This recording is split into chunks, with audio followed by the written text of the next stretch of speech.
So 2020 has been a year, to say the least. And a lot of us as business owners are having to pivot our businesses online. So I thought with the new year coming in just a couple weeks, you need some easy doable strategies to market your personal brand more quickly, more efficiently, and with greater results. Let's get started.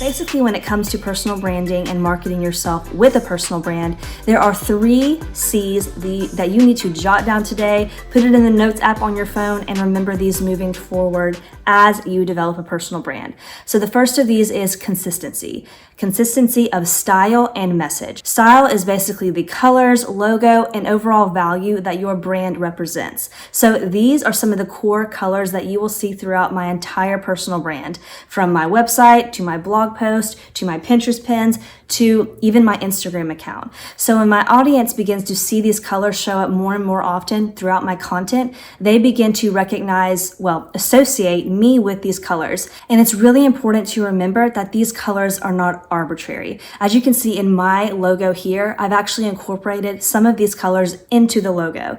And what's really cool about this is it ties seamlessly into your core message and mission, which is the second half of consistency. The message and or mission you are sharing with your audience should be very clear and of course consistent. Let's say your message is, I help female entrepreneurs pull from their unique heritage, move real roadblocks from their life in order to create, market, and sell their digital services or products. How can your colors and your logo actually visualize that? So if we go back to my actual logo here, you see a circle and a flower within that circle. So what's really cool is not only are the colors symbolic of what my message is, but also the symbol is symbolic as well. So the green that you see throughout my content symbolizes growth and flourishing, which is a huge pillar of my overall message and personal brand. Those pillars include empowerment, uniqueness, love, growth, and authenticity. So again, when you look at my logo, you see this pink flower. So the pink in the flower represents love, and the flower itself symbolizes growth and flourishing. And now when you see the gold circle around the flower, the gold symbolizes empowerment and authenticity. And the circle is a never-ending continuous cycle of growth, learning to be better in yourself, and actually developing a business that's substantial and continues on and on. So that is the symbolism that you see within my actual logo and the colors. While the actual text and words that you use are really important and you want to make sure those are clear and consistent, it's a lot more than that, which is so cool that we can tie in colors, logos, symbols, imagery to actually further represent our personal brand and develop more consistency and thus more trust from our target customers and clients. Both your style and your message should be so deeply rooted in your personal brand that your audience can't help but recognize it. Now, the second C is collaborating. We all know it's important, right? We know that we need to do this to further build a brand that is long-term, that actually connects with other people, and that can better serve our audience. It's been a lot harder to connect and network like we normally would, but I'm here to say it is still doable, especially as we are having to pivot more online. There are some key ways that you can establish collaborations that will actually work in your favor and be even evergreen. A recent Instagram post that I shared actually diving in this topic right here was speaking to the anxiety that a lot of us feel, maybe you felt it, of not feeling like we are connecting with our local community like we should. We are not getting out there and collaborating and networking, and it can be very exhausting and draining to know that we have so much to offer and so many people in our area to connect with. But when we are unable to get out because of many reasons that have come up this crazy year of 2020, and maybe we are just exhausted and scared to get out, there are still ways we can connect virtually. 3 ways that I'm going to give you today are actually even through Instagram. Join Facebook groups. There are so many niched industry-based groups that you can join and actually connect with more people also in your industry. So joining these Facebook groups, hopping in, asking questions, seeing needs that you can meet, and seeing if there are any events you can show up with virtually is truly going to alleviate some of the stress and make you and make you feel like you're actually able to contribute to your local community and network.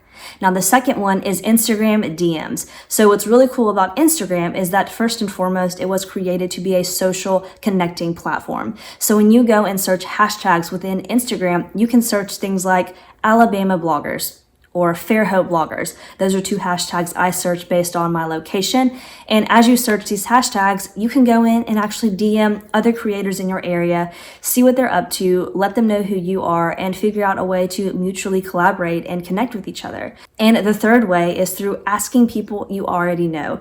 So let's say you know one person in your area. You just moved there. For me, I moved to where I am currently from Tennessee to coastal Alabama about a year and a half ago. And it was really hard because this whole year, it's been a lot different than, one would expect. We've been locked down, quarantined a lot of the year. Even choosing a couple people that I actually met prior to that and having them as a resource to connect with more people in my community, even being done virtually, has been a great way to kind of pivot me into this networking and relieve some of the anxiety that, we all could be feeling from the lack of networking that has come this year. And what's additionally really awesome about these collaborations is that we can create content and actually appear in front of each other's audience. So let's say you want to collaborate in an IGTV video or an Instagram live with someone else in your local community. When you do that, you're actually going to be in front of either's audience. So it puts you in front of an audience you maybe would never have gotten in front of if you haven't done the collaboration. And of course, on top of that, you're collaborating with people in your local community. When you create this content and kind of collaborate together and do videos or,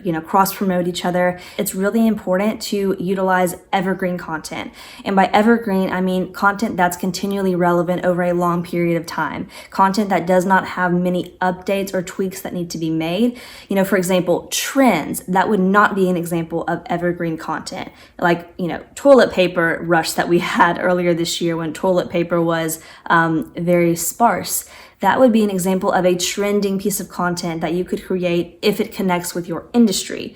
But something evergreen would be long-term relevant. So how-to videos, pro tips, for example, those are examples of evergreen content that you can offer and educate each other's audiences. So having these evergreen collaborations is a key way to organically grow your Instagram and grow your connections in general. And as an added bonus for you for watching this video, if you're interested in diving more into evergreen collaborations, I'm opening up on all these secrets in my Grow Your Reach workshop. And you can access this link instantly today in the link provided in the description box below.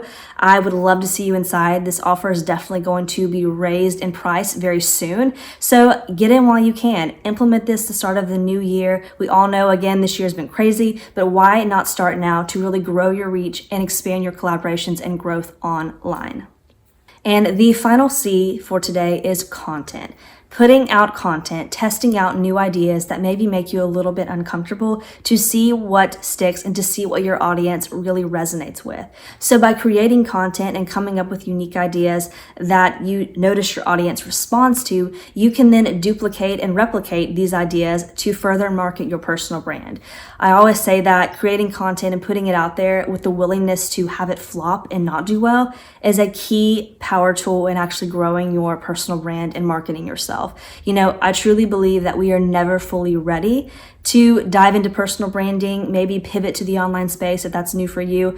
It's not comfortable. It can be hard. But when we have these tools in our toolkit, when we have this content, when we have these 3 C's to implement into our strategies, we are a lot more confident and a lot more effective with personal branding. And it's something that I've fallen in love with the past few years. So I was thrilled to hop on and share a little bit with you. So I hope this video was very, very helpful for you today. Definitely give it a big thumbs up if you loved it. And please share this with anyone you know the end of this year and forward that you think could use these tips to really put in their toolkit and grow their own personal brand. Thanks so much, and I will see you in the next one. Besos. You want to be on camera, baby. You are always such a little camera girl. You love the camera. She smells my coffee, I'm pretty sure. She doesn't actually love me this much. Just kidding. You do love mama. You love mama.